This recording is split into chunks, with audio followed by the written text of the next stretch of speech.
First off, your money is just pocket change to me. Acting all high and mighty over a mere $2,000 monthly rent.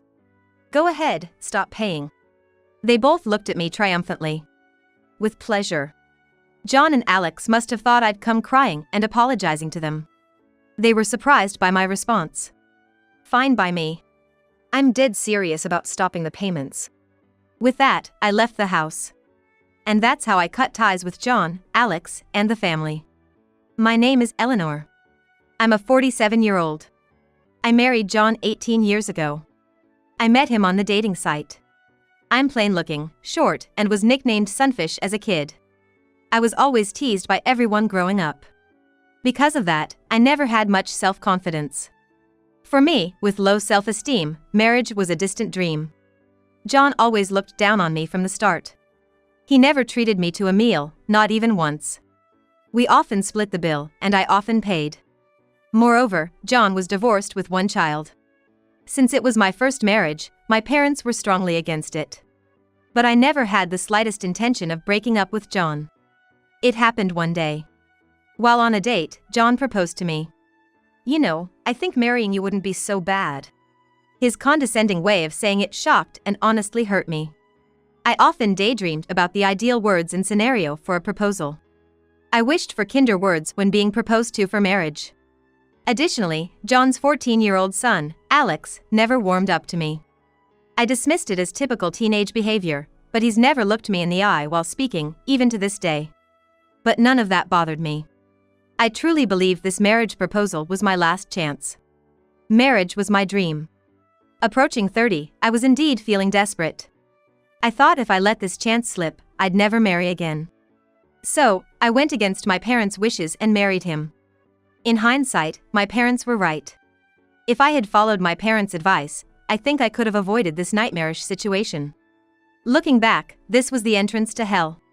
The hell started from the first day of marriage. I don't mind if you keep your job, John had told me when we decided to marry.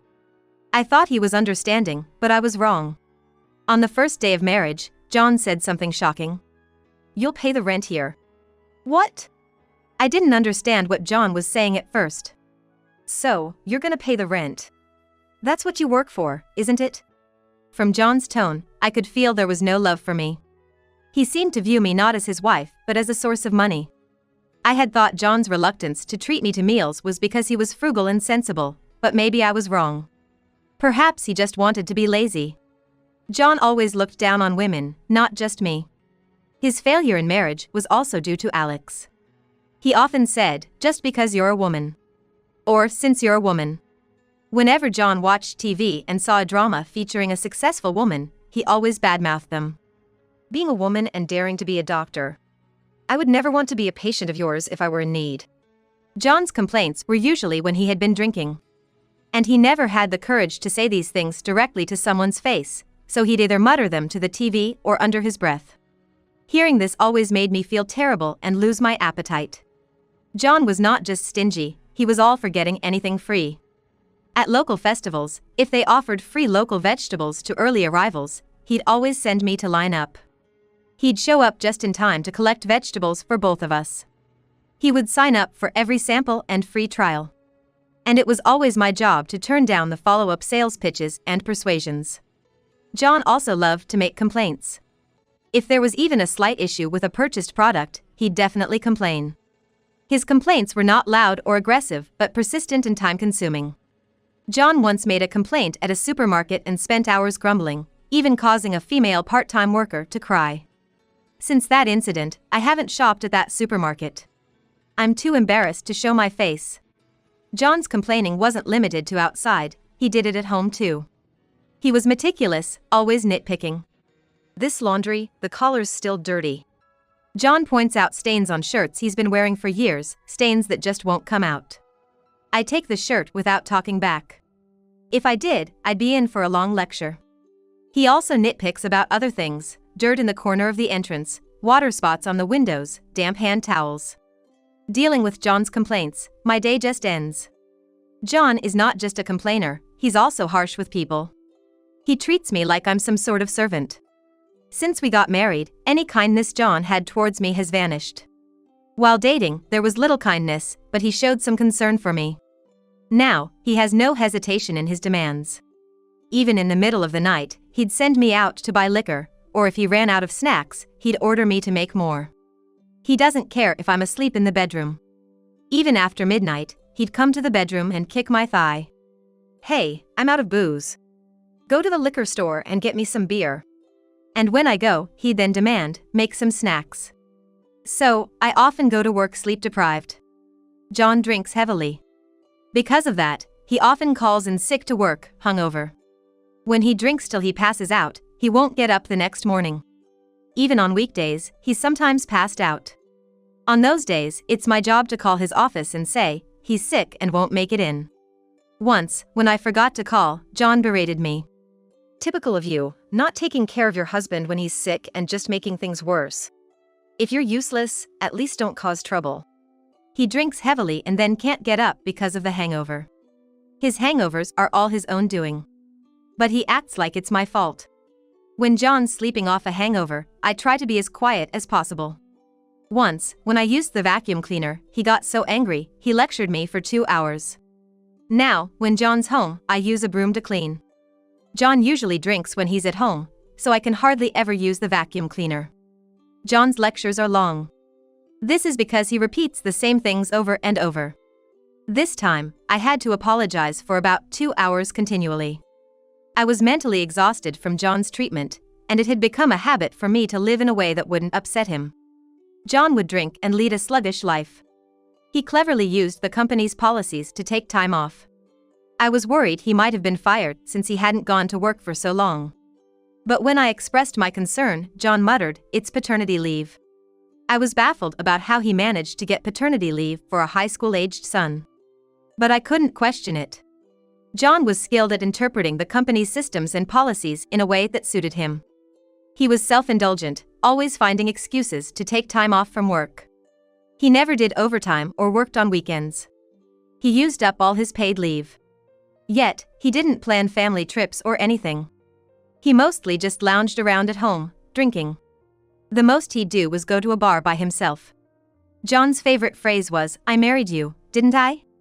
Even if I didn't voice my complaints, if I showed dissatisfaction on my face, he'd inevitably say this. John could easily tell when I was unhappy. He was very sensitive about being seen in a bad light. This must be his way of navigating life. Our son Alex has handsome features and is popular among his peers. He brags about being scouted as a model. Like John, Alex is also harsh with me.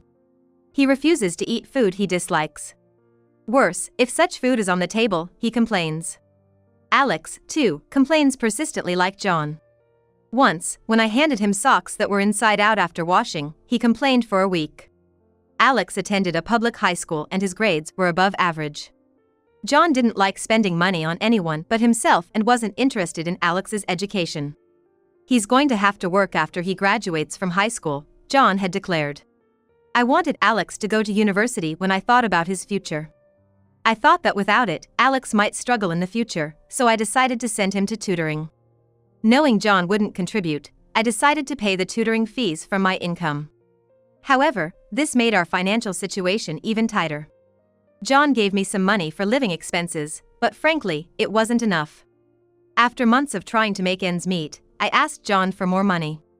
This request came after months of trying to make ends meet and realizing it was impossible despite all my efforts to cut back. John snorted and coldly said, "If you can't manage with the money I give, you're a failure as a wife. Figure it out." That was the end of the conversation. I could only hang my head. In the end, I decided to pay for the rent, Alex's tuition, and our living expenses from my income and savings. Alex started going to tutoring and preparing for the entrance exams. At first, he wasn't keen, but I persuaded him about the ease of university admission and job prospects. Additionally, I managed the study schedule, printed past exam papers, took care of health management, and frequently communicated with the tutoring teachers. I also helped in deciding on the desired university and supported the study process. The university admission results were checked online. I had a feeling that Alex wouldn't tell me the results. When I saw the results, I was so happy that I just slumped down on the spot. Thus, Alex was able to go to university. From the time show passed the university entrance exam until now, I haven't received even a single thank you from him. Alex isn't very expressive, so it was hard to tell if he was happy. He was proudly talking on the phone to his friends about being able to go to university. I got into university, man. It was seriously a breeze. I could hear him talking boastfully on the phone with his friends in the living room. He seemed happy, but his way of expressing it was demeaning to others, which unsettled me. When I told John about the university acceptance, the first thing he asked was, "How are you going to manage the money?" John hates spending money on anything other than himself. I told him that I was paying for everything from my savings and salary, and had also applied for a student loan. Hearing that, John seemed convinced and finally said to Alex, "Congratulations on your acceptance." The loan was not a grant but a low-interest one, so I would likely be the one repaying it. In university, Alex, who had been idling away, said he wanted to study abroad. Honestly, I was scared we'd run out of money, but for Alex's sake, I withdrew my fixed deposit to fund it. When I checked Alex's social media during his study abroad, it didn't seem like he was studying at all, more like he was just on a vacation abroad. Around this time, I was talking to my boss about possibly getting a raise. After graduating, Alex got a job at a decent IT company, though not top tier. Incidentally, his study abroad brought no results, he still couldn't speak English. Alex began spending more time away from home, leaving me alone with John more often, making life even more suffocating. Alex introduced me to his fiancée. She seemed like a kind and quiet woman. She reminded me of myself somehow. I had a bad feeling. Could Alex be thinking the same as John? Maybe he's found his next source of income and a candidate for a servant. Then John bluntly said, "Alex and his wife will live here. You have no place here, Eleanor. Sleep in the storage room by the entrance." Hearing that, something in me snapped. Unbelievable. Do they even realize how much I've done for this family? I worked as they told me to, paying for everything from rent to living expenses and education fees. I had a faint hope that they might appreciate or acknowledge me. But all that was in vain. To think that they would say such terrible things to me. Alex and John looked at me in shock. "Do you know why Alex was able to go to college?" Alex, looking awkward, tried to smirk it off. I vented my anger on Alex. "Your father never planned to send you to college. I was the one who paid for it and helped you with your studies to get you there." "I didn't know that," Alex retorted, looking away. "Don't start with that now. When did I ever ask to go to college?" "That's right, nobody asked you to do it, Eleanor. You did it on your own." "How can you say that? You all just see me as a convenient ATM, don't you?" Alex snorted derisively. "Now you bring this up?" He looked down on me. "You're only good for earning money and supporting us, so don't get all high and mighty." He seemed to thoroughly belittle me. "Enough." I couldn't take it anymore and stood up, kicking the chair. John grabbed my shoulder and forced me back into the seat. Then, with a cold tone, he said to me, "Hey Eleanor, how can you talk to Alex like that? Have you gone downhill not just in looks but in character too?" What cruel words. I had endured for 18 years. But I had reached my limit. "Stop it, John, and don't encourage Alex. He's not getting carried away. It's just how it is. You're just that in this house." Shocked and angry, tears welled up in my eyes. Seeing this, John and Alex scornfully said to me, "A woman like you, we never really accepted you as a wife. What are you getting all high and mighty about?" "That's right. Just because you contribute some money doesn't mean you can act all important." I glared at Alex. "If that's how you feel, I won't contribute any more money. Go ahead. I'm fed up with living with you anyway." "Fine, let's cut ties completely. You both have jobs, so you won't have trouble with money." "That's right, we can manage without your money. Besides, I'm getting married. After all, your money is just pocket change. Acting all high and mighty over a mere $2,000 monthly rent. Go ahead, stop paying." They both looked at me triumphantly. With pleasure. John and Alex must have thought I'd come crying and apologizing to them. They were surprised by my response. "Fine by me. I'm serious about stopping the payments." Surprise and fear appeared on John's face. John was inherently cowardly and weak-willed. He crumbles when confronted. "Well, it's fine. You're useless to us now anyway. Understood. I'll happily do that. I'm leaving this house and will have nothing more to do with you. With that, I left the house. That's how I cut ties with John and Alex. 3 months later, John called me. I was reluctant to answer, but I didn't want him to hold anything against me later, so I picked up. Eleanor? It's me, John, he said, his voice panicked. I briefly put down the phone and took a deep breath. I'm listening, what is it? Please, help me.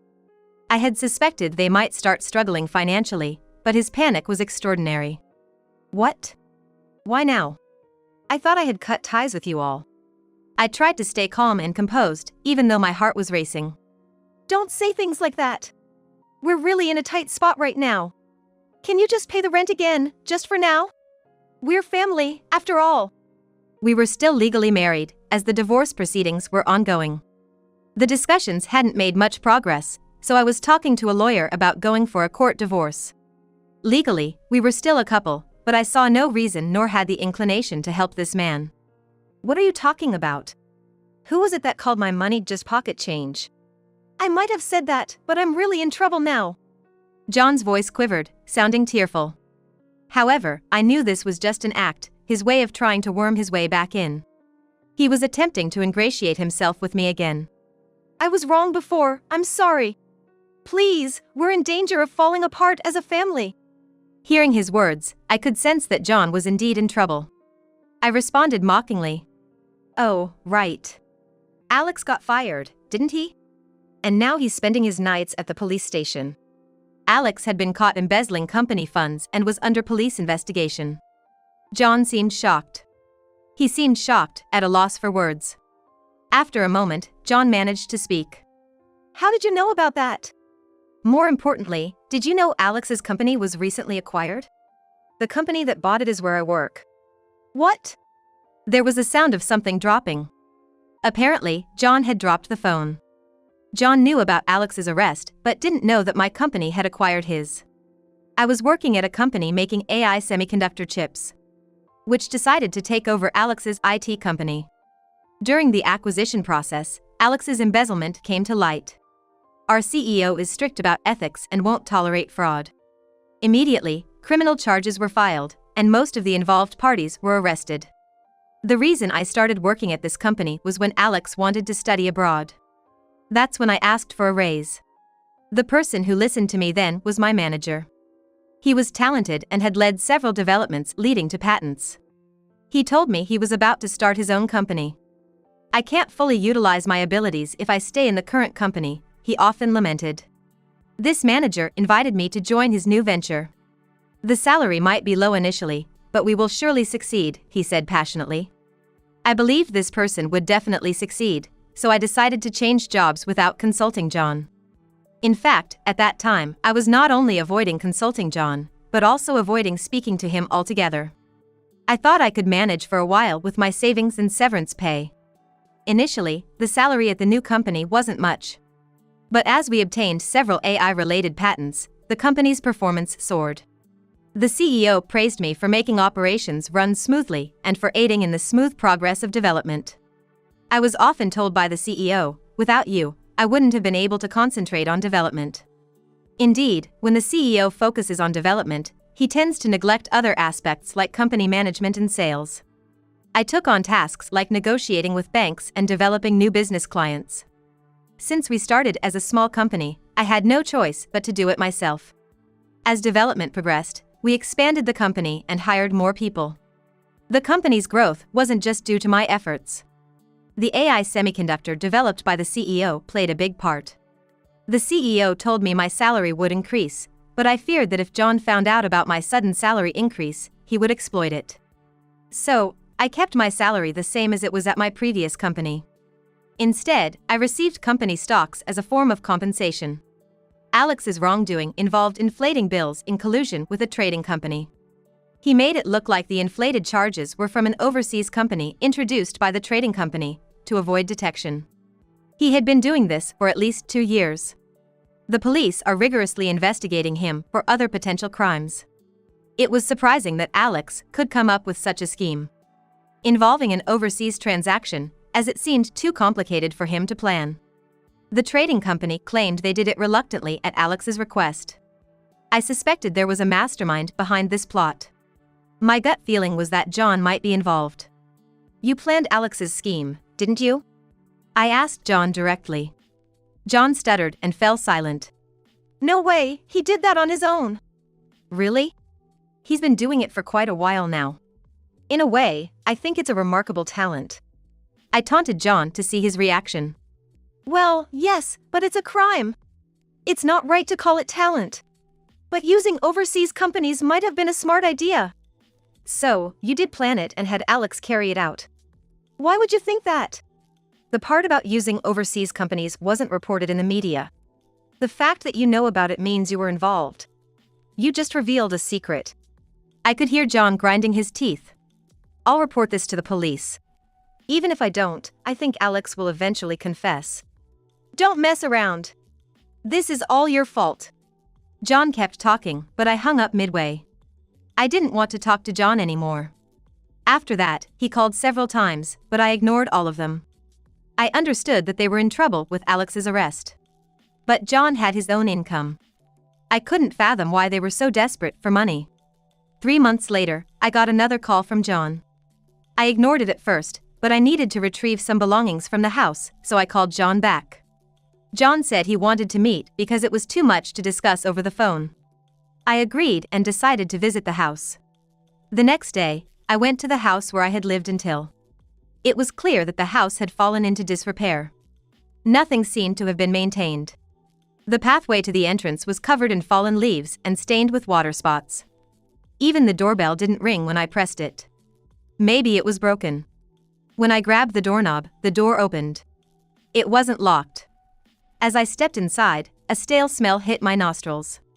It was likely the smell of rotting garbage. They hadn't even taken out the trash. I called out loudly for John. After a while, a hoarse voice replied, and the door to the living room opened. I recoiled at the sight of the man who appeared. The man who appeared was emaciated, with sunken eyes, patchy and completely white hair. His complexion was unnaturally yellow. I stared at him, unable to recognize who he was. Then the man spoke. It was John's voice, to my surprise. Could a person change this much? John looked at me, his eyes widening. You seem different somehow. Do you think so? But this house has become quite neglected. John snorted and went back to the living room. I followed John into the living room and was shocked by what I saw. The room was littered with garbage. The room was littered with garbage, more like a trash house than just a messy one. John seemed unconcerned and sat down at the dining table. I attempted to sit too, but the table was cluttered with dirty dishes and glasses. Reluctantly, I carried the dirty dishes to the kitchen, which was also in a terrible state. The kitchen was also in a terrible state, but I chose to ignore it for now. After some tidying up, I sat down at the table, and John handed me an envelope. It had a hospital's name printed on it. Curious, I looked inside and found a medical report. It was John's diagnosis. I've got hepatitis. John spoke weakly. He used to drink heavily every day. I thought it was only a matter of time before his liver was affected, and now he had developed alcoholic hepatitis. He probably couldn't drink anymore. And a full recovery might be difficult. I read through the medical report. It also mentioned diabetes. I looked closely at John's face. You also have diabetes. With these levels, it's likely you have cirrhosis too. You figured it out. It's probably cirrhosis. John said, looking down. Should you even be here? Aren't you supposed to be in the hospital? Yeah, I wanted to talk to you, so I snuck out. This might be another one of John's strategies. Showing me this filthy house instead of a hospital, trying to gain my sympathy. I could see his sly intentions. I don't feel sorry for you at all. You guys turned this house into this mess, and I don't live here anymore. John's face darkened. You've changed. You seem stronger. Failing to elicit my sympathy, he now tried to flatter me. I couldn't quite gauge John's true intentions. Then, John began to talk about what had happened in the past 3 months. He said they lived normally for a while after I left. Alex's fiancée used to come twice a week to do housework. But then, Alex had a falling out with his fiancée, and they lost all contact. John and Alex didn't understand why she suddenly stopped communicating. Of course, they didn't. I had contacted her and strongly advised her to cut ties with Alex. She moved out, changed her phone number, and now lives in an apartment run by my acquaintance. I didn't want Alex's fiancé to end up like me. I met with her several times, explaining how despicable John and Alex were. Thanks to that, she woke up to Alex's vile nature and cut off all contact with him. Pretending to know nothing, I encouraged John to continue. Then, the house quickly became filled with garbage. It was no surprise, as I had been meticulously cleaning and taking out the trash every day. John coughed hoarsely. It was a wet, unpleasant cough. I took a mask out of my bag and put it on my face. Then came Alex's incident. This was also discovered by my company's investigation. After that, John's salary was their only source of income. Still, John seemed unable to break free from his lazy lifestyle. I looked around the room. There were empty liquor bottles and beer cans everywhere. It was clear what kind of life he led. In the end, I stopped making payments. The monthly rent of $2,000 must have been a heavy burden for John. John said with a trembling voice. It's been 3 months since that phone call. Why won't you help me? Isn't this too much? Where's the reason to help you? Tell me, why should I? We're still married, aren't we? Alex is in trouble too. Don't you want to help him? John clearly doesn't grasp what he has done to me. He's still selfish. Yes, exactly. I don't have the slightest desire to help you. John glared at me but soon looked down, defeated. Then, he looked up at me, begging. John's face twisted into a distorted smile. Your company is loaded, right? They even bought out Alex's company. They must be raking in profits. So, use that money to sort this out. I sighed deeply. That's not my money. It's the company's money. You can't differentiate between personal and company funds, that's why you got into this mess. You should study more. But our family is in trouble. Help us out. We're not family anymore. You left the divorce papers I sent you as they were, right? Of course I did. I don't want to divorce. I tore them up every time. I looked at John coldly. I've consulted a lawyer, and we're proceeding with a divorce through court. Normally, there would be mediation and discussion, but with the evidence of domestic violence and financial exploitation from John and Alex, I was able to take it to divorce court. John kept his head down, grinding his teeth. I said we're cutting ties. And you only contact me when you're in trouble. It's too convenient for you. We lived together all this time. I'm the one who married you. I hated that attitude. Always looking down on others but groveling before those stronger than you. You're the worst. That's too harsh. I've gotten sick. And it's an incurable disease. You could be a bit kinder to me. John looked up at me, trying to appeal with a pitiful face. There's no way I'll do that. You're probably just trying to sweet-talk me into being a donor for a transplant, but there's no way I'm doing that. John's expression vanished from his face. And you're going to be arrested by the police and end up in prison. You really told the police? John rose, pointing a finger at me. Of course I did. In the distance, the sound of a police siren could be heard. I stood up. John held his head, groaning inaudibly. I've cut ties with you. I have no intention of helping you. Pretending to be family only when it suits you. No matter how much you struggle financially or how miserable your life becomes, it has nothing to do with me. Go to hell, you scum. I left the trash-ridden house I had become accustomed to behind. John was arrested and received a guilty verdict. He's serving time in a medical prison. According to the lawyer, he's developed liver cancer from cirrhosis and doesn't have much time left. He'll likely spend the rest of his life in prison. I hope John reflects and atones for his sins. Alex confessed during interrogations that it was all John's plan. Alex tried to shift all the blame onto John. However, his contradictory statements were soon exposed, revealing his lies. The American police are quite capable. Given Alex showed no remorse, he received a severe prison sentence. His appeal was quickly rejected, and now he's incarcerated. Alex will have a hard time after release, with company repayments and alimony to his fiancée. He might even find prison more comfortable. Since standing up to John, I feel like a weight has been lifted off my shoulders. I'm out and about more for work, and at the president's suggestion, I switched from glasses to contact lenses. Meeting more people, I started paying more attention to my appearance. Realizing that my attire affects others' attitudes, I began frequenting department store cosmetics sections, a place I once avoided. Places I would never have visited in the past now feel different.